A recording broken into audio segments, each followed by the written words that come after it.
Good morning बच्चों। आइए हम लोग शुरू करते हैं। तो जैसा कि आप लोग को पता है कि हम लोग अभी ये गोल्डन रूल 120 गोल्डन रूल का सीरीज स्टार्ट किए हैं, जिसमें से हम लोगों ने 3 रूल को पहले डिस्कस कर चुका है। हम लोगों ने डिस्कस किया है, रूल 3 हमने डिस्कस कर चुका है, 1 2 3।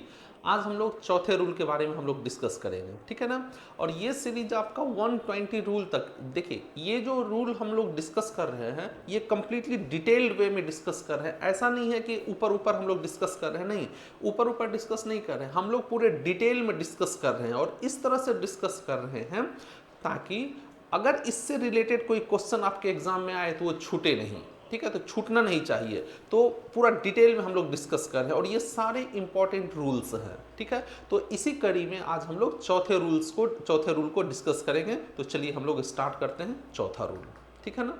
तो देखिए ये जो हमने चौथा रूल है, इसमें देखिए सबसे पहले ये, ठीक है ना, इसको देखिए और इसको देखकर बतलाइए कि ये जो सेंटेंस लिखा हुआ है ये सेंटेंस आपका सही लिखा हुआ है या गलत लिखा हुआ है। इसको देखिए एक बार और देखकर हमको बतलाइए कि ये सेंटेंस सही लिखा हुआ है या गलत लिखा हुआ है। इसमें देखिए एक बार और इसी के थ्रू हम लोग आगे डिस्कस करेंगे। इसको एक बार देख लीजिए, वेयर हैज़ ही गॉन, एक सेंटेंस है। दूसरा लिखा हुआ है do you know where has he gone. तीसरा लिखा है I don't know where has he gone. ये 3 सेंटेंस लिखा हुआ है, ठीक है। और अब आपको बतलाना है कि तीनों सेंटेंस में से कौन सा सेंटेंस सही है और कौन सा सेंटेंस गलत है। जल्दी से एक बार देख लीजिए। तो उम्मीद है आपने देख लिया होगा, ठीक है। अब एक बात समझिए, इसको डिस्कस करने से पहले कुछ पॉइंट्स को हम लोगों के लिए जानना जरूरी है। पहले हम लोग उसको डिस्कस करते हैं कि क्या पॉइंट है, कुछ इंपॉर्टेंट पॉइंट्स, वो क्या पॉइंट है, उस पॉइंट्स को डिस्कस करना जरूरी है। उसके लिए हम लोग क्या करते हैं कि इसको हम लोग डिस्कस करते हैं। देखिए यहाँ पर हमने कुछ लिखा हुआ है, ये चीज इस सेंटेंस में देखिए यहाँ पर हमने कुछ लिखा हुआ है और इसको देखिए हमने यहाँ पर लिखा हुआ है आई इन्वाइटेड हिम। पहला सेंटेंस हमने लिखा है आई इन्वाइटेड हिम। दूसरा सेंटेंस लिखा है I invited him but he did not come. और तीसरा सेंटेंस लिखा है Rohan went to market after he had finished his work, ठीक है ना। हमने ये 3 सेंटेंस लिखा है। अब इस 3 सेंटेंस में देखिएगा, यहाँ पर देखिए ये एक ही सेंटेंस है, इसमें एक ही सेंटेंस लिखा हुआ है, कहीं कोई कंजंक्शन नहीं है। लेकिन यहां पर देखिए यहाँ पर 2 सेंटेंस लिखा हुआ है। एक सेंटेंस आप देखिएगा यहां से यहां तक, ये वाला सेंटेंस देखिएगा, ये यहां से यहां तक ये एक सेंटेंस लिखा हुआ है। और दूसरा सेंटेंस देखिएगा ये यहां से यहां तक ये आपका दूसरा सेंटेंस लिखा हुआ है। यहां पर आपका 2 सेंटेंस लिखा हुआ है, ठीक है ना। 2 सेंटेंस है, एक इधर वाला सेंटेंस, एक इधर वाला सेंटेंस। नीचे वाले सेंटेंस में भी वही बात है। यहाँ पर देखिए, यहाँ भी देखिए आपका वही बात है। यहाँ से यहाँ तक देखिए ये एक सेंटेंस लिखा हुआ है, यहाँ से यहाँ तक। और ये सेंटेंस देखिए यहाँ से यहाँ तक ये आपका दूसरा सेंटेंस लिखा हुआ है, ये वाला आपका दूसरा सेंटेंस लिखा हुआ है, ठीक है ना। अब दोनों सेंटेंस उसको छोड़िए, नीचे वाले को देखिए। यहां पर जब आप देखिएगा तो देखिएगा ये वाला सेंटेंस जो है यहाँ पर बट कंजंक्शन है। 2 सेंटेंस है तो एक कंजंक्शन होना ही चाहिए, 2 सेंटेंस है तो एक कंजंक्शन होना चाहिए। तो देखिए यहाँ पर बट कंजंक्शन है और यहाँ पर आफ्टर कंजंक्शन है, क्लियर है। यहाँ पर बट कंजंक्शन है और यहाँ पर आपका आफ्टर कंजंक्शन है, ठीक है। तो ये वाला पार्ट जो लिखा हुआ है वो कंजंक्शन के साथ लिखा हुआ है और ये वाला पार्ट भी कंजंक्शन के साथ लिखा हुआ है। लेकिन इधर वाला पार्ट देखिए बिना कंजंक्शन के लिखा हुआ है, इसमें कंजंक्शन नहीं है, ठीक है। तो जो पार्ट बिना कंजंक्शन के लिखा जाता है, समझिएगा, जो पार्ट बिना कंजंक्शन के लिखा जाता है उसको मेन क्लॉज कहते हैं, ठीक है ना। जो पार्ट बिना कंजंक्शन के लिखा जाता है उसको हम लोग मेन क्लॉज कहते हैं। तो ये वाला पोर्शन जो है आपका, ये आपका मेन क्लॉज है। यहां से यहां तक ये आपका मेन क्लॉज है। सेम वही है यहाँ पर, ये वाला भी पोर्शन आपका यहाँ पर मेन क्लॉज है, ये आपका मेन क्लॉज है, ठीक है ना। तो जो पार्ट बिना कंजंक्शन के लिखा जाता है उसको मेन क्लॉज कहते हैं और जो पार्ट कंजंक्शन के साथ लिखी जाती है उसको हम लोग या तो सबऑर्डिनेट क्लॉज होता है या कोऑर्डिनेट क्लॉज होता है। अब ध्यान दीजिएगा, ये सबऑर्डिनेट क्लॉज होगा या कोऑर्डिनेट क्लॉज होगा, ये हमने रूल 1 में पढ़ा चुका है, ये हम लोग पढ़ चुके हैं। रूल 1 में हम लोग डिटेल में पढ़ चुके हैं। अगर आपको ये इसको पूरा डिटेल में समझना है तो आप रूल 1 को, इसी सीरीज का जो रूल 1 है उसको आप देख लीजिएगा। फिलहाल आप जान लीजिए कि ये वाला पोर्शन, ये जो लिखा हुआ ये आपका कोऑर्डिनेट क्लॉज है, ये जो लिखा हुआ ये आपका कोऑर्डिनेट क्लॉज है, ये आपका कोऑर्डिनेट क्लॉज है। और ये वाला पोर्शन जो लिखा हुआ ये आपका सबऑर्डिनेट क्लॉज है। और ये वाला पोर्शन जो लिखा हुआ ये आपका सब ऑर्डिनेट क्लॉज है, ठीक है ना। तो एक बात ध्यान दीजिएगा, कोई भी क्लॉज कोऑर्डिनेट क्लॉज होगी या सबऑर्डिनेट क्लॉज होगी, वो डिपेंड करता है कंजंक्शन के टाइप पर, किस टाइप का कंजंक्शन है, कंजंक्शन के टाइप पर डिपेंड करता है। अगर कंजंक्शन के रूप में, ध्यान दीजिएगा, अगर कंजंक्शन के रूप में हम लोग पहले भी पढ़ चुके थे, इसका यूज हो जाए, अगर कंजंक्शन के रूप में ये लिखा हुआ रहे, फॉर लिखा हुआ रहे, अगर कंजंक्शन के रूप में एंड लिखा हुआ रहे, अगर यहाँ पर नॉर लिखा हुआ रहे, अगर कंजंक्शन के रूप में बट लिखा हुआ रहे, अगर कंजंक्शन के रूप में और लिखा हुआ रहे, अगर कंजंक्शन के रूप में येट रहे, और अगर कंजंक्शन के रूप में सो रहे, ठीक है ना। अगर ये सातों कंजंक्शन कहीं पर लिखा होता है तो ये सातों आपका कोऑर्डिनेट कंजंक्शन होता है, और कोऑर्डिनेट कंजंक्शन से जो क्लॉज बनता है वो आपका कोऑर्डिनेट क्लॉज होता है। तो देखिए ये आपका कोऑर्डिनेट क्लॉज है, कोऑर्डिनेट कंजंक्शन है, कोऑर्डिनेट कंजंक्शन कोऑर्डिनेट क्लॉज बनाता है, ठीक है।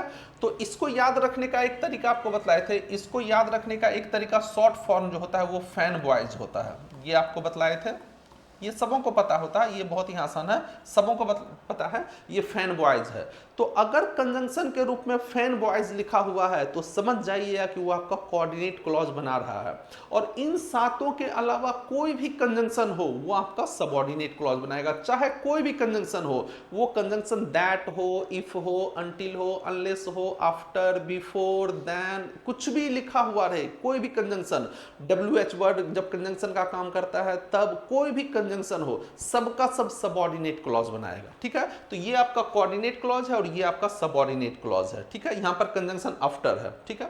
अब ये वाला पोर्शन देखिए, ये वाला जो लिखा हुआ है इसमें एक ही सेंटेंस है, इस दोनों में दो दो सेंटेंस था लेकिन इसमें एक ही सेंटेंस है। तो जिसमें एक ही सेंटेंस होता है उसको हम लोग सिंपल सेंटेंस कहते हैं। तो ये वाला जो आपका यहां पर लिखा हुआ है ये वाला आपका सिंपल सेंटेंस है, ये आपका सिंपल सेंटेंस है।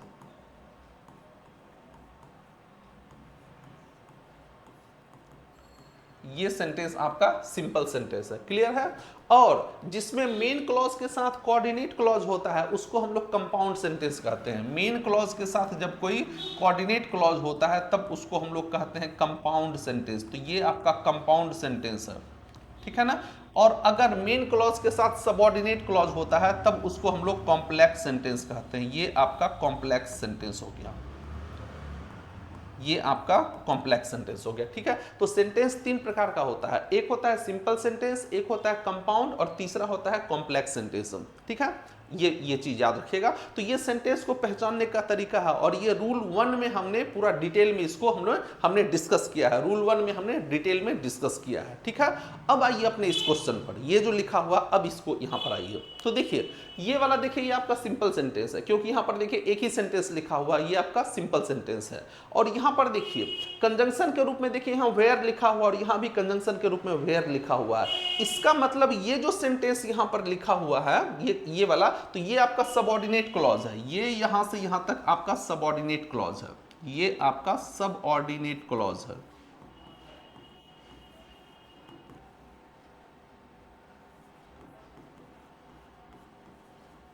ये आपका सबऑर्डिनेट क्लॉज है, और ये भी आपका सबऑर्डिनेट क्लॉज है, यहां से यहां तक ये जो लिखा हुआ है ये भी आपका सबऑर्डिनेट क्लॉज है।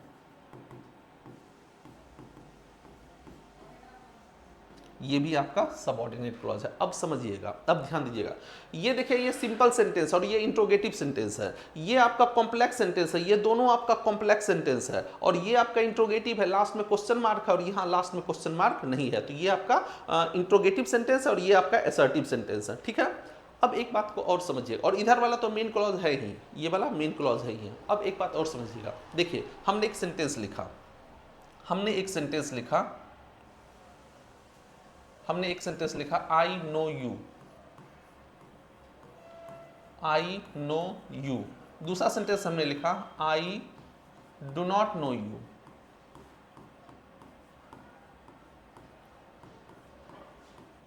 ठीक है ना। और तीसरा सेंटेंस हमने लिखा, डू आई नो यू। तीसरा सेंटेंस हमने लिखा डू आई नो यू, ठीक है ना। अब यहां पर देखिए ये वाला सेंटेंस, देखिए ये आपका अफर्मेटिव सेंटेंस है और ये वाला सेंटेंस आपका निगेटिव है। ये अफर्मेटिव सेंटेंस है और ये आपका निगेटिव सेंटेंस है। तो कोई भी सेंटेंस अगर अफर्मेटिव सेंटेंस हो या निगेटिव सेंटेंस हो उसको हम लोग कहते हैं असर्टिव सेंटेंस। तो ये दोनों आपका असर्टिव सेंटेंस है, ध्यान दीजिएगा, ये दोनों आपका असर्टिव सेंटेंस है। असर्टिव सेंटेंस दो प्रकार का होता है, एक होता है अफर्मेटिव और एक होता है निगेटिव, ठीक है। तो ये दोनों आपका असर्टिव सेंटेंस है। लेकिन ये वाला देखिए आपका इंट्रोगेटिव सेंटेंस है, ये वाला जो लिखा हुआ है ये आपका इंटरोगेटिव सेंटेंस है। ये वाला सेंटेंस आपका इंट्रोगेटिव सेंटेंस है। तो सेंटेंस दो प्रकार का होता है, एक होता है असर्टिव सेंटेंस और एक होता है इंट्रोगेटिव सेंटेंस। क्लियर है। अगर कहीं भी असर्टिव सेंटेंस लिखा होता है, ध्यान दीजिएगा, अगर कहीं भी कोई असर्टिव सेंटेंस लिखा होता है तो असर्टिव सेंटेंस की एक खासियत होती है, कहीं भी कोई असर्टिव सेंटेंस लिखा हुआ रहे, अगर कहीं भी असर्टिव सेंटेंस लिखा होता है तो असर्टिव सेंटेंस की सबसे बड़ी विशेषता क्या होती है कि असर्टिव सेंटेंस में पहले सब्जेक्ट होता है उसके बाद वर्ब होता है। ध्यान दीजिएगा, अगर कहीं पर कोई असर्टिव सेंटेंस लिखा हुआ है तो असर्टिव सेंटेंस में पहले सब्जेक्ट होता है उसके बाद वर्ब होता है। देखिए यहां पर पहले सब्जेक्ट है उसके बाद वर्ब है, यहां भी देखिए पहले सब्जेक्ट है उसके बाद वर्ब है। तो असर्टिव सेंटेंस में हमेशा पहले सब्जेक्ट होगा उसके बाद वर्ब होगा। लेकिन अगर सेंटेंस इंट्रोगेटिव है, अगर सेंटेंस इंट्रोगेटिव होता है, अगर सेंटेंस इंटरोगेटिव होता है तो इंट्रोगेटिव सेंटेंस में क्या होता है कि पहले वर्ब हो जाता है उसके बाद सब्जेक्ट होगा। इंटरोगेटिव सेंटेंस में पहले वर्ब होगा उसके बाद आपका सब्जेक्ट होता है, ये विशेषता होती है, इस बात का ध्यान रखिएगा। तो देखिए यहां पर देखिए पहले आपका वर्ब है उसके बाद आपका क्या है, सब्जेक्ट है।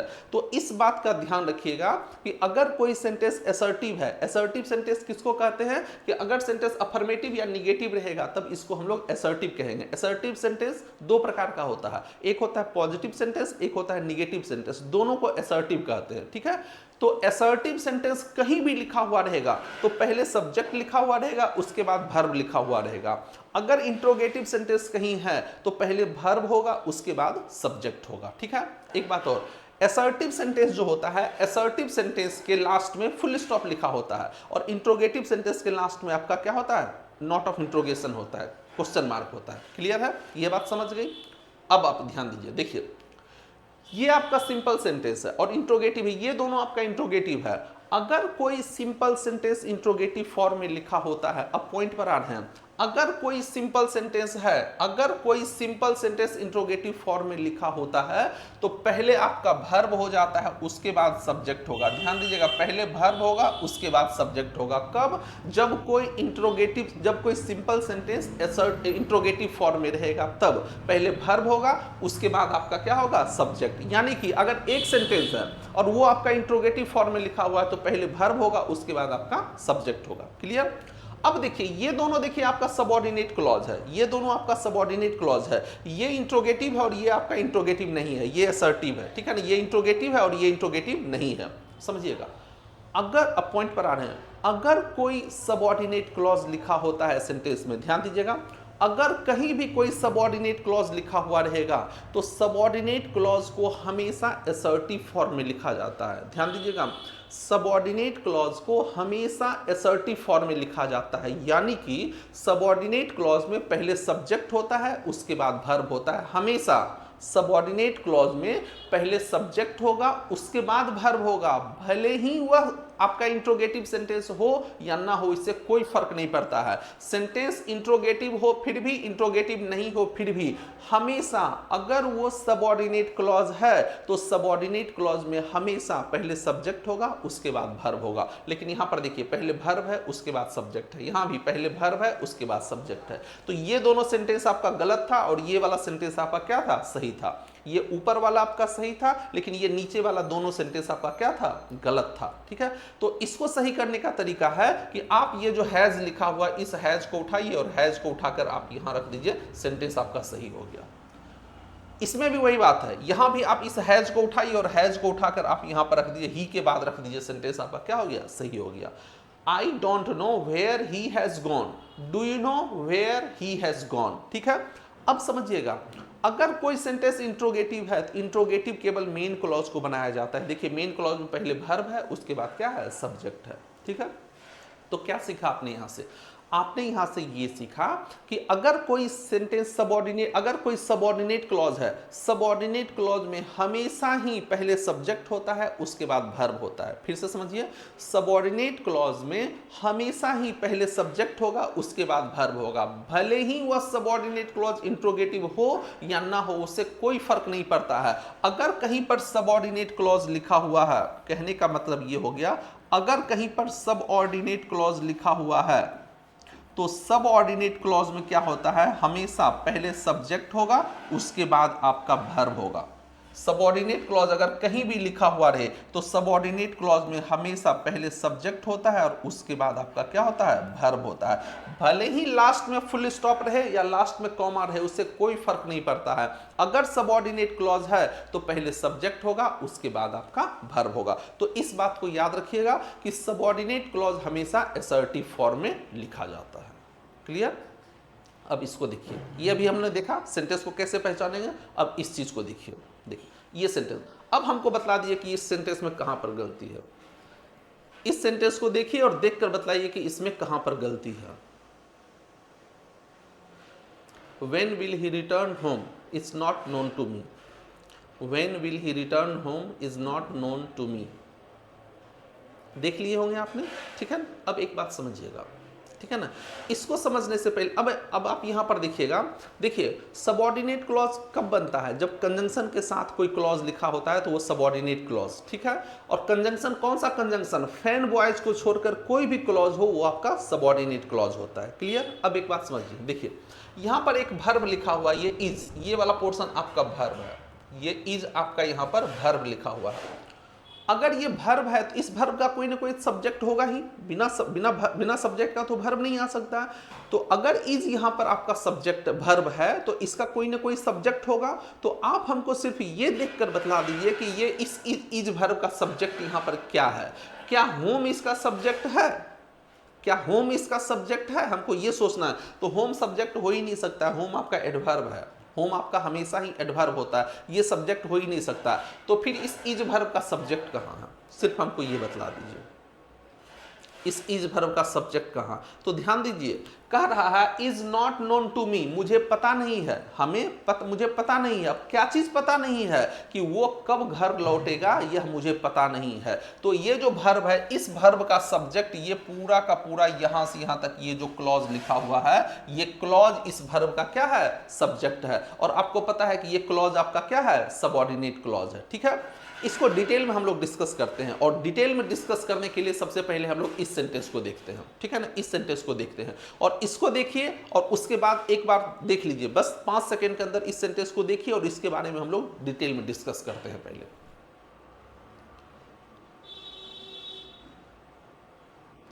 They will explain what you want, they will return when you want, they will help the man whom you want, ये लिखा हुआ है। अब एक बात समझिएगा, समझिए, देखिए यहां पर आप देखिएगा तो ये वाला पोर्शन देखिए, ये आपका सबऑर्डिनेट क्लॉज है, यहां से यहां तक ये वाला पोर्शन सबऑर्डिनेट क्लॉज है, यहां पर ये वाला सबऑर्डिनेट क्लॉज है और ये वाला पोर्शन आपका सबऑर्डिनेट क्लॉज है।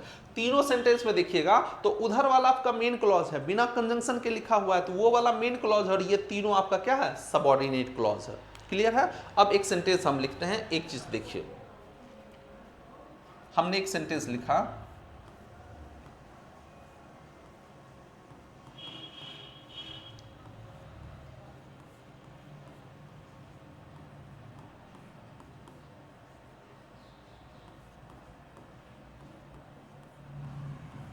देखिए हमने एक सेंटेंस लिखा, they will explain the concept, हमने एक सेंटेंस लिखा, they will explain the concept, ठीक है, ये लिखा हुआ है। अब आप ये पहला वाला सेंटेंस और इस दोनों सेंटेंस को कंपेयर कीजिए, दोनों सेंटेंस को आप कंपेयर कीजिए। देखिए यहां भी दे लिखा हुआ है, यहां भी दे लिखा हुआ है, यहां भी विल लिखा हुआ है, वहां भी विल लिखा हुआ है, एक्सप्लेन है और एक्सप्लेन है।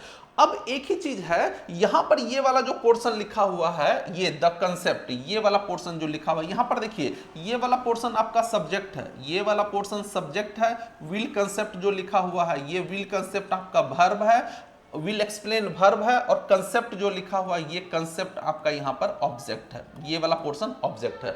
अब इसको और उसको जब आप कंपेयर कीजिएगा तो देखिएगा, यहां पर देखिएगा ये वाला पोर्शन देखिए सब्जेक्ट है, ये वाला पोर्शन आपका सब्जेक्ट है, और ये वाला पोर्शन आपका वर्ब है। अब देखिए व्हाट यू वांट जो है वो इक्विवेलेंट है किसके, कंसेप्ट के। फिर से समझिएगा, ये जो व्हाट यू वांट है वो इक्विवेलेंट है किसके, कंसेप्ट के। तो अगर वो आपका ऑब्जेक्ट है तो ये वाला पोर्शन भी क्या हो गया, ऑब्जेक्ट हो गया। किसका ऑब्जेक्ट हुआ, तो इस एक्सप्लेन वर्ब का ऑब्जेक्ट हो गया। एक्सप्लेन आपका ट्रांजिटिव वर्ब होता है, एक्सप्लेन ट्रांजिटिव वर्ब है, और अगर ट्रांजिटिव वर्ब है तो उसको एक ऑब्जेक्ट चाहिए। तो देखिए यहां पर ये ऑब्जेक्ट लिखा हुआ है, और यही ऑब्जेक्ट देखिए यहां पर इक्विवेलेंट इसके है। तो बस अंतर क्या है कि वहां पर ऑब्जेक्ट के रूप में एक वर्ड का यूज हुआ है, और यहां पर ऑब्जेक्ट के रूप में पूरे सेंटेंस का यूज हुआ है, यानी पूरे क्लॉज का यूज हुआ है। तो ये जो कंसेप्ट, ये जो सबऑर्डिनेट क्लॉज लिखा हुआ है, ये सबऑर्डिनेट क्लॉज यहां पर ऑब्जेक्ट का काम कर रहा है। फिर से समझिएगा, ये सबऑर्डिनेट क्लॉज यहां पर ऑब्जेक्ट के रूप में यूज हुआ है, और ऑब्जेक्ट दो ही चीज होता है, या तो नाउन या प्रोनाउन। इसका मतलब ये जो सबऑर्डिनेट क्लॉज है यहां पर नाउन का काम कर रहा है। ये जो सबऑर्डिनेट क्लॉज है ये किसका काम कर रहा है, नाउन का काम कर रहा है, क्योंकि नाउन ही ऑब्जेक्ट बन सकता है, नाउन ही सब्जेक्ट बन सकता है। ठीक है, तो ये सबऑर्डिनेट क्लॉज देखिए यहां पर किसका काम किया, नाउन का काम किया। क्लियर। अब इस सेंटेंस को देखिए, दे will return when you want. अब एक सेंटेंस और लिखते हैं, हम एक सेंटेंस और लिखते हैं।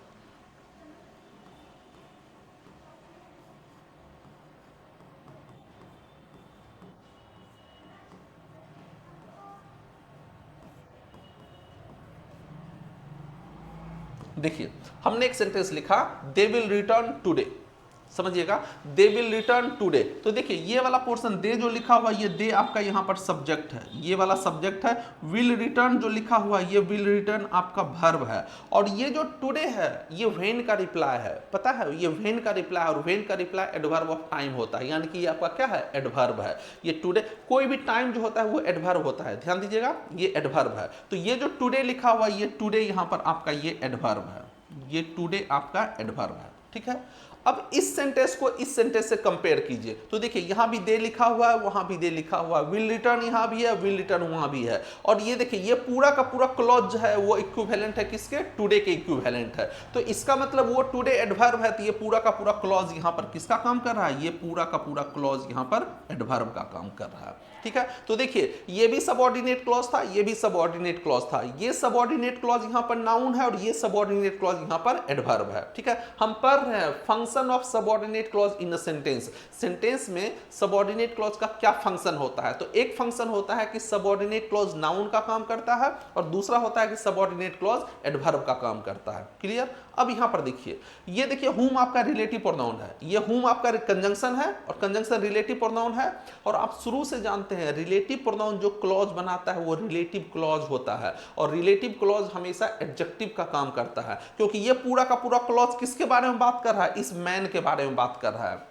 दे विल हेल्प किसे, हुम, द मैन। ठीक है ना, और कह रहा है कि हुम यू वांट, जिसे आप चाहते हैं। ठीक है, तो ये पूरा का पूरा क्लॉज जो है किसके बारे में बात कर रहा है, मैन के बारे में बात कर रहा है। यानी मैन नाउन है, तो नाउन के बारे में कुछ भी बात कीजिए वह एडजेक्टिव होता है। तो ये पूरा का पूरा क्लॉज देखिए यहां पर क्या है, एडजेक्टिव है। ठीक है, अब समझिएगा, देखिए ये सबऑर्डिनेट क्लॉज यहां पर नाउन है, ये सबऑर्डिनेट क्लॉज एडवर्ब है, और ये सबऑर्डिनेट क्लॉज आपका एडजेक्टिव है।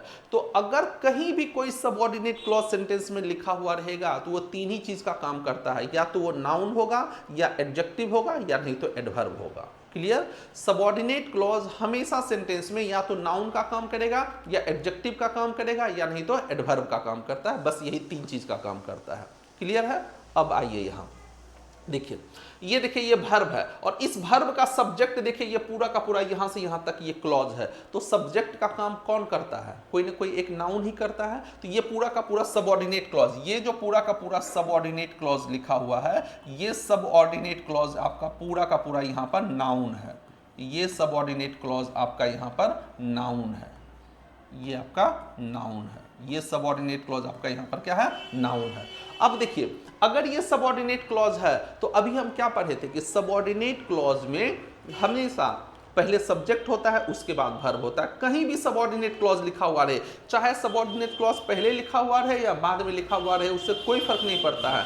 अगर सबऑर्डिनेट क्लॉज है तो पहले सब्जेक्ट होगा उसके बाद वर्ब होगा, लेकिन यहां पर आप गौर कीजिएगा तो देखिए यहां वर्ब पहले है और सब्जेक्ट बाद में लिखा हुआ, तो ये गलत हो गया। इसको यहां से उठाइए, इसको यहां पर ले आइए, अब सेंटेंस आपका सही हो गया। When they will return home is not known to me. तो यहां से हमने क्या सीखा, यहां से हमने ये सीखा कि अगर कहीं पर कोई सबऑर्डिनेट क्लॉज है, अगर कहीं पर कोई सबऑर्डिनेट क्लॉज है तो सबऑर्डिनेट क्लॉज तीन ही चीज का काम करेगा। सबऑर्डिनेट क्लॉज कहीं पर है तो सबऑर्डिनेट क्लॉज या तो कोई नाउन होगा, सबऑर्डिनेट क्लॉज या तो कोई नाउन होता है, या नहीं तो कोई एडजेक्टिव होता है, या नहीं तो कोई एडवर्ब होता है। इस बात को याद रखिएगा, सबऑर्डिनेट क्लॉज हमेशा या तो कोई नाउन होगा, या एडजेक्टिव होगा, या एडवर्ब होगा, पहली बात। दूसरी बात, सबऑर्डिनेट क्लॉज अगर कहीं पर लिखा हुआ है तो सबऑर्डिनेट क्लॉज में हमेशा पहले सब्जेक्ट होता है उसके बाद वर्ब होता है। ये मायने नहीं रखता है कि आगे फुल स्टॉप है या क्वेश्चन मार्क है, इससे कोई फर्क नहीं पड़ता है, केवल सबऑर्डिनेट क्लॉज होना चाहिए। सबऑर्डिनेट क्लॉज में हमेशा पहले सब्जेक्ट होगा उसके बाद आपका वर्ब होगा हमेशा, और सबऑर्डिनेट क्लॉज या तो नाउन होता है, या एडजेक्टिव होता है, या नहीं तो एडवर्ब होता है। इस कंसेप्ट को याद रखना है, ठीक है। अब आइए देखिए, ये लिखा हुआ, ये हमने कुछ सेंटेंस लिखा है, ठीक है ना। इसको देखिए और देखकर बताइए कहां पर गलती है। जल्दी से इसको देखिए और देखकर बताइए कि इस सेंटेंस में आपको कहां पर गलती है। वीडियो को पॉज कीजिए 1 मिनट के लिए और देखिए और देखकर बताइए कि कहां पर गलती है इस सेंटेंस में। उम्मीद है आपने देख लिया होगा, वीडियो को पॉज करके आपने देख लिया होगा। अब एक बात समझिएगा, एक चीज समझिए, देखिए यहां पर देखिए where had he gone was not known to me. अब देखिए ये वॉज आपका वर्ब है, ये वर्ब है, तो वर्ब है तो ये पूरा का पूरा आपका सब्जेक्ट हो गया, और ये पूरा का पूरा सबऑर्डिनेट क्लॉज हो गया, ये पूरा का पूरा आपका सबऑर्डिनेट क्लॉज हो गया, ठीक है। क्योंकि ये सब्जेक्ट है, यहां पर ये सबऑर्डिनेट क्लॉज है, किसका काम कर रहा है, नाउन का काम कर रहा है, और नाउन है तो ये वाला पूरा का पूरा पोर्शन आपका क्या है, सब्जेक्ट है, और सब्जेक्ट है मतलब सबऑर्डिनेट क्लॉज है, ये आपका सबऑर्डिनेट क्लॉज है, ये पूरा का पूरा आपका सबऑर्डिनेट क्लॉज है, ठीक है ना। और अभी हमने क्या पढ़ा था कि सबऑर्डिनेट क्लॉज में हमेशा पहले सब्जेक्ट होता है उसके बाद वर्ब होता है। तो ये जो हैड लिखा हुआ है, इस हैड को उठाकर कहां लिख दीजिए, यहां लिख दीजिए, सेंटेंस आपका सही हो गया। दूसरा सेंटेंस देखिए, लिखा हुआ है what did you speak was not clear. तो देखिए सबऑर्डिनेट क्लॉज कहां पर है, ये वाला पोर्शन है, यहां से यहां तक आपका ये सबऑर्डिनेट क्लॉज है, ये पूरा का पूरा सबऑर्डिनेट क्लॉज है। और बतला दीजिए इसमें कहां पर गलती है, इसको देखिए और देखकर बताइए कहां पर गलती है। What did you speak was not clear, आपने क्या कहा वह स्पष्ट नहीं है, जल्दी से बतला दीजिए तो कहां गलती है। अब आपके दिमाग में आ रहा होगा कि ये सबऑर्डिनेट क्लॉज है तो वर्ब का यूज सब्जेक्ट के बाद होता है, तो ये डिड को इधर कर देंगे, लेकिन फिर सोचिए हम डिड को इधर नहीं कर सकते हैं, क्योंकि डिड का प्रयोग या तो निगेटिव में होता है या इंट्रोगेटिव सेंटेंस में होता है। लास्ट में देखिए फुल स्टॉप लिखा हुआ है, ये सेंटेंस आपका क्या है, ये सबऑर्डिनेट क्लॉज आपका इंट्रोगेटिव है ही नहीं, ये सबऑर्डिनेट क्लॉज आपका इंट्रोगेटिव नहीं है। अगर इंट्रोगेटिव नहीं है तो यहां से डिड को हटाइए और स्पीक लिखा हुआ, स्पीक के बदले स्पोक कर दीजिए, सेंटेंस आपका सही हो गया।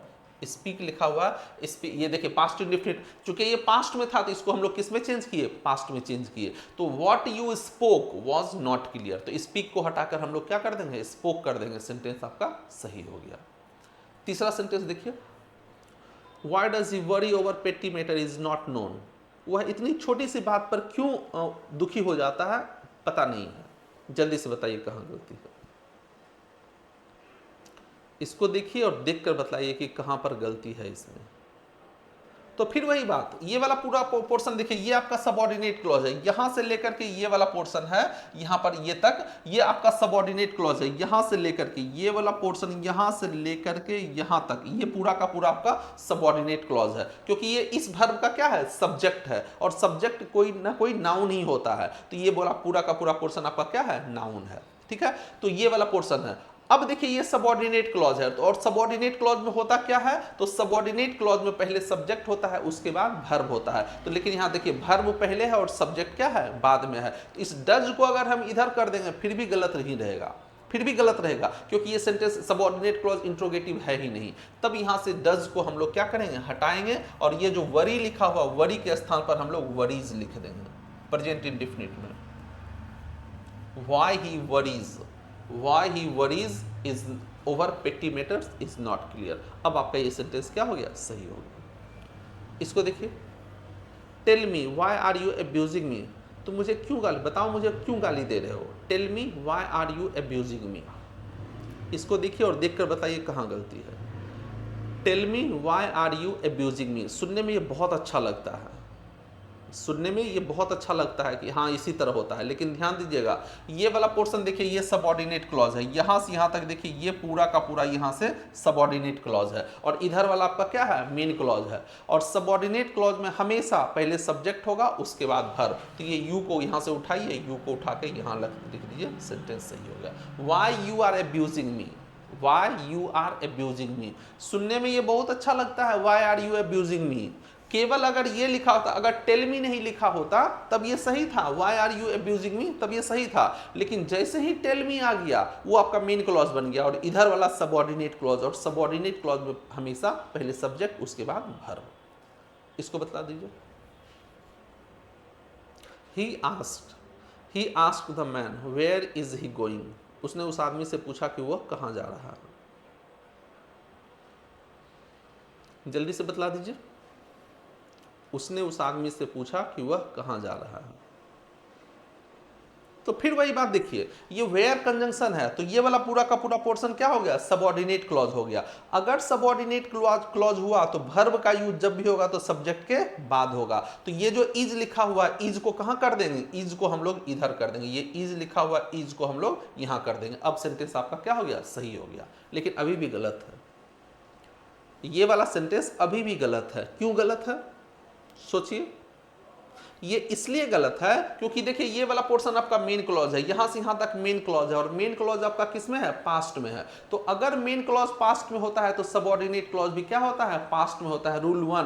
रूल वन में आपको बतलाए हैं कि अगर मेन क्लॉज पास्ट में होता है तो सबऑर्डिनेट क्लॉज भी किस में होगा, पास्ट में होगा। तो अगर इज को इधर कीजिएगा फिर भी गलत होगा। तो इज को इधर नहीं करना है, आपको वॉज को इधर करना है। इज को पहले आपको वॉज में चेंज करना पड़ेगा, और तब वॉज को आपको लाना पड़ेगा कहाँ, यहाँ लाना पड़ेगा, वेयर ही वॉज गोइंग। तो इज को वॉज में चेंज कीजिए और तब वहां पर आप लिखिए वेयर ही वॉज गोइंग। अब आपका ये सेंटेंस क्या हो गया, सही हो गया। ठीक है, तो हमने क्या सीखा, हमने ये सीखा कि अगर कहीं पर कोई सबऑर्डिनेट क्लॉज लिखा हुआ है तो सबऑर्डिनेट क्लॉज को हमेशा ही असर्टिव फॉर्म में लिखा जाता है, यानी कि सबऑर्डिनेट क्लॉज में हमेशा ही पहले सब्जेक्ट होता है उसके बाद वर्ब होता है, हमेशा। ये सारा का सारा क्वेश्चन एग्जाम का पूछा हुआ है, ये सब सारा क्वेश्चन एग्जाम का पूछा हुआ है। ठीक है ना, अपने मन से एक भी नहीं दिए हैं, सब एग्जाम का पूछा हुआ क्वेश्चन है। जल्दी से बताइए पहला क्वेश्चन में कहाँ गलती है। The principal asked the student, where was he the previous day?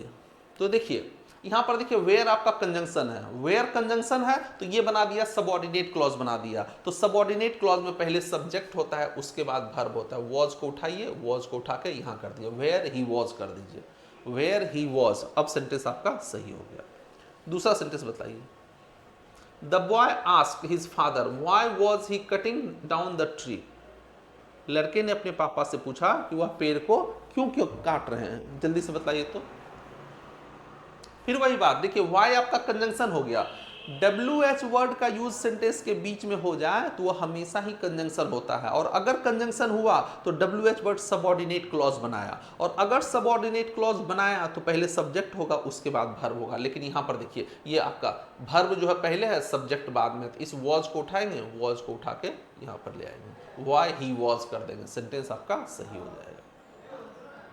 तीसरा देखिए, how you eat is as important as what you eat. कोई भी एक आदमी बता दीजिए इसमें कहां पर गलती है। आप कैसे खाते हैं, आप कैसे खाते हैं यह उतना ही इंपॉर्टेंट है कि आप क्या खाते हैं। देखिए ये वाला पोर्शन यहाँ पर एक सबऑर्डिनेट क्लॉज है और एक सबऑर्डिनेट क्लॉज यहाँ है। यहाँ भी देखिए एक कंजंक्शन है यहाँ, और यहाँ भी देखिए एक कंजंक्शन है। तीन सेंटेंस है यहाँ पर, तो यहाँ भी एक कंजंक्शन है और यहाँ भी एक कंजंक्शन है, दो कंजंक्शन है। तो देखिए ये भी सबऑर्डिनेट क्लॉज और ये भी सबऑर्डिनेट क्लॉज। तो सबऑर्डिनेट क्लॉज में क्या होता है, पहले सब्जेक्ट होता है उसके बाद वर्ब होता है। तो देखिए पहले सब्जेक्ट है उसके बाद वर्ब है। यहाँ भी सबऑर्डिनेट क्लॉज में पहले सब्जेक्ट और उसके बाद वर्ब है। तो ये सेंटेंस आपका क्या है, बिल्कुल सही है। ये सीजीएल का क्वेश्चन है, ये सेंटेंस आपका बिल्कुल सही है, नो इंप्रूवमेंट इसमें। इसको देखिए, he told me that his favourite food was chicken and curry and asked what was mine. उसने मुझसे कहा कि उसका फेवरेट फूड जो है चिकन और करी है, और मुझसे पूछा कि मेरा क्या था। जल्दी से बतलाइए तो। अब देखिए, ये आपका कंजंक्शन है, यहां पर ये जो दैट लिखा हुआ है ये दैट कंजंक्शन है, तो ये सबऑर्डिनेट क्लॉज बनाया, तो ये सबऑर्डिनेट क्लॉज बनाया, तो यहां पर ये वाला पोर्शन देखिए, हिज फेवरेट फूड, ये वाला आपका सब्जेक्ट है, और यहां पर ये वाला पोर्शन देखिए, ये वाला पोर्शन आपका वर्ब है। तो इस सबऑर्डिनेट क्लॉज देखिए, पहले सब्जेक्ट और वर्ब लिखा हुआ है, ठीक है ना। उसके बाद देखिए यहां पर देखिए एंड आस्क, यहां पर देखिए ये कंजंक्शन है, ये व्हाट आपका क्या है, कंजंक्शन है, तो ये वाला पोर्शन भी आपका सबऑर्डिनेट क्लॉज हो गया। व्हाट से लेकर के यहां तक ये वाला भी पोर्शन आपका सबऑर्डिनेट क्लॉज हो गया, और सबऑर्डिनेट क्लॉज में पहले सब्जेक्ट उसके बाद verb. What mine was, what was mine नहीं, व्हाट माइन वॉज। अब आपका सेंटेंस क्या हो गया, सही हो गया, व्हाट माइन वॉज।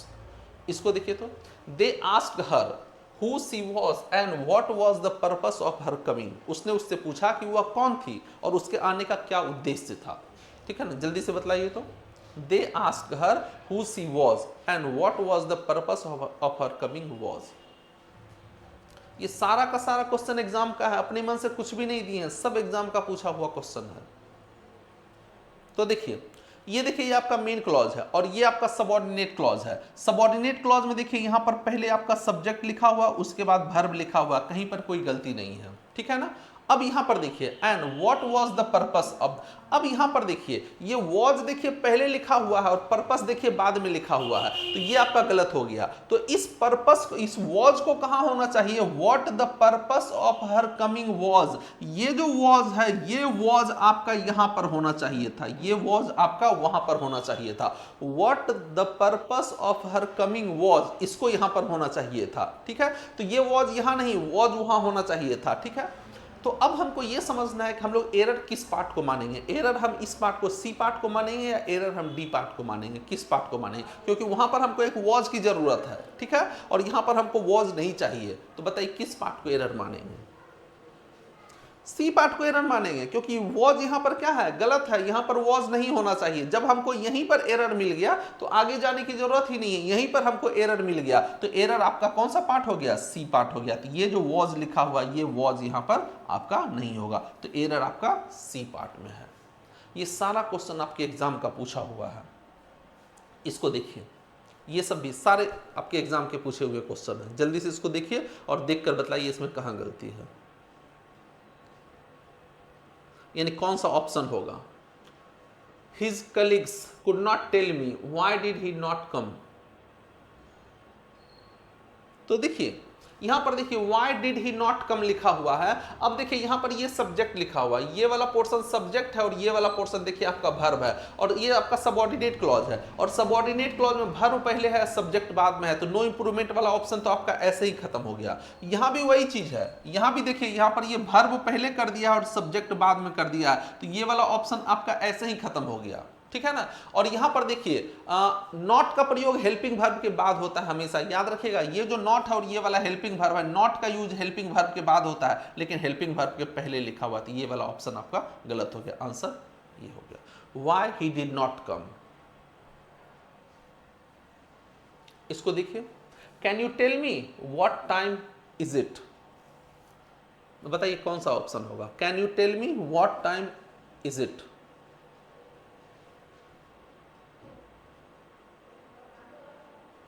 बिल्कुल सही कहा आपने, ये जो इज है, इज कहां होना चाहिए, इट के बाद होना चाहिए, इज जो है इट के बाद होना चाहिए, व्हाट टाइम इट इज होना चाहिए, तो ये वाला ऑप्शन आपका ये सही हो गया, व्हाट टाइम इट इज। यहां पर इट नहीं लिखा हुआ ये गलत हो गया, यहां भी इट नहीं लिखा हुआ ये गलत हो गया, व्हाट टाइम इट इज होना चाहिए।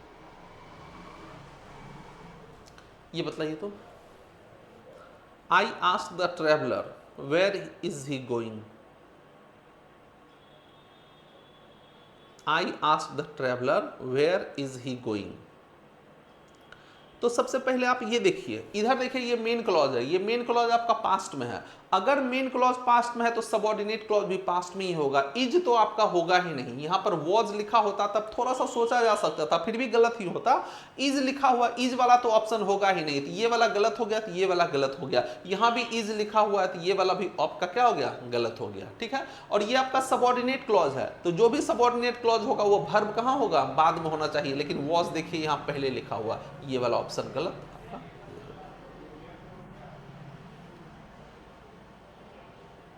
इसको देखिए, I can not tell, I can not recall, recollect, recollect में तो होता है याद करना। I can not recollect where did I leave my umbrella, मैंने अपनी छाता को कहाँ छोड़ दिया है, मैं याद ही नहीं कर पा रहा हूँ, जल्दी से बताइए। तो ये सारे क्वेश्चंस आपके एग्जाम के पूछे हुए हैं, अपने मन से कुछ भी नहीं है, सारे एग्जाम के पूछे हुए क्वेश्चन हैं। तो देखिए आई कैन नॉट रिकॉल, अब देखिए ये वाला पोर्शन देखिए, ये सबऑर्डिनेट क्लॉज है, ये पूरा का पूरा आपका सबऑर्डिनेट क्लॉज है। ठीक है ना, सबऑर्डिनेट क्लॉज, अगर सबऑर्डिनेट क्लॉज है तो पहले सब्जेक्ट होगा उसके बाद वर्ब होगा, लेकिन डिड को पहले लिख दिया है, आई को बाद में लिख दिया है, तो ये वाला ऑप्शन नो इंप्रूवमेंट वाला ऑप्शन तो आपका ऐसे ही गलत हो गया। ठीक है ना, हैव लिखा हुआ, हैव के बाद यहाँ देखिए V1 लिखा हुआ, हैव के बाद V1 आ ही नहीं सकता, हैव के बाद हमेशा V3 आता है, तो ये वाला ऑप्शन आपका यहीं पर गलत हो गया। ठीक है ना, अब देखिए ये सेंटेंस आपका इंट्रोगेटिव नहीं है, ये सबऑर्डिनेट क्लॉज इंट्रोगेटिव नहीं है, इंट्रोगेटिव सेंटेंस में डिड का यूज किया जाता है, लेकिन यहाँ देखिए डिड लिख दिया है, तो ये वाला ऑप्शन गलत हो गया। Where I left, where I left, इसको देखिए, तो the professor ask the intruder, intruder कहते हैं घुसपैठिया को, जो जबरदस्ती घर में घुसता है उसको इंट्रूडर कहते हैं। The professor asked the intruder who was he and why was he in his house, उसने उससे पूछा, उस घुसपैठिए से, वो कौन है और वो उसके घर में क्यों है। तो ध्यान दीजिएगा, ये वाला पोर्शन देखिए आपका सबऑर्डिनेट क्लॉज है, एक सबऑर्डिनेट क्लॉज यहाँ है और एक सबऑर्डिनेट क्लॉज देखिए यहाँ पर है, दो सबऑर्डिनेट क्लॉज है और दो सबऑर्डिनेट क्लॉज को एंड से जोड़ा गया है। तो यहाँ भी देखिए सबऑर्डिनेट क्लॉज में वर्ब पहले लिखा हुआ, तो ये वाला पोर्शन ही के बाद यहाँ पर वॉज आ जाएगा और यहाँ भी ये वाला पोर्शन कहाँ आ जाएगा, यहाँ आ जाएगा, तब आपका सेंटेंस क्या हो जाएगा, सही हो जाएगा। Who he was and why he was, लेकिन यहाँ पर देखिए ये वाला देखिए वॉज को पहले छोड़ दिया है, तो ये वाला गलत हो गया। ठीक है ना, यहां पर देखिए ये हैड बीन कर दिया, हैड बीन वाला ऑप्शन तो होगा ही नहीं, ये वाला ऑप्शन आपका गलत हो गया और क्वेश्चन तो आपका गलत था ही। आपका आंसर कौन सा होगा, पहला वाला।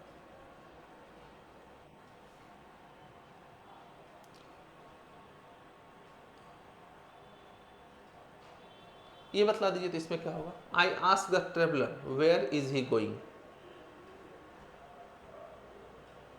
आई ask the traveller where is he going, simple सी बात है, ये सबऑर्डिनेट क्लॉज है। तो सबसे पहली बात देखिए यहाँ पर आस्क पास्ट में लिखा हुआ है, अगर पास्ट में लिखा हुआ है तो यहाँ पर सबसे पहले इज नहीं होना चाहिए, इज नहीं होना चाहिए, यहाँ पर क्या होना चाहिए, वॉज होना चाहिए। और सबऑर्डिनेट क्लॉज हमेशा कहाँ होगा, सब्जेक्ट के बाद होगा, तो वॉज आएगा इसके बाद आएगा। ठीक है ना, तो ये आपका ये आज का कंसेप्ट था। ठीक है ना, इसको ध्यान में रखिएगा, ये इससे बहुत सारा क्वेश्चन एग्जाम में पूछा जाता है, आपको वही सारा रूल हम डिस्कस करा रहे हैं जो कि एग्जाम में बहुत क्वेश्चन पूछे जाते हैं, इससे बहुत पूछे जाते हैं। ये इसलिए इंपॉर्टेंट है क्योंकि नरेशन में भी इसका यूज होता है, इस बात का ध्यान रखिएगा, नरेशन में भी इससे बहुत क्वेश्चन पूछे जाते हैं। ठीक है, तो इस बात का ध्यान रखिएगा, और अगर सेशन अच्छा लगा होगा तो आप सब्सक्राइब कर दीजिए अपने दोस्तों के बीच, शेयर कर दीजिए अपने दोस्तों के बीच, चैनल को सब्सक्राइब कर दीजिए, लाइक तो जरूर कर दीजिएगा। ठीक है, तो फिर अगले दिन हम लोग अगले रूल के साथ आएंगे, और तब तक के लिए थैंक यू, ओके बाय।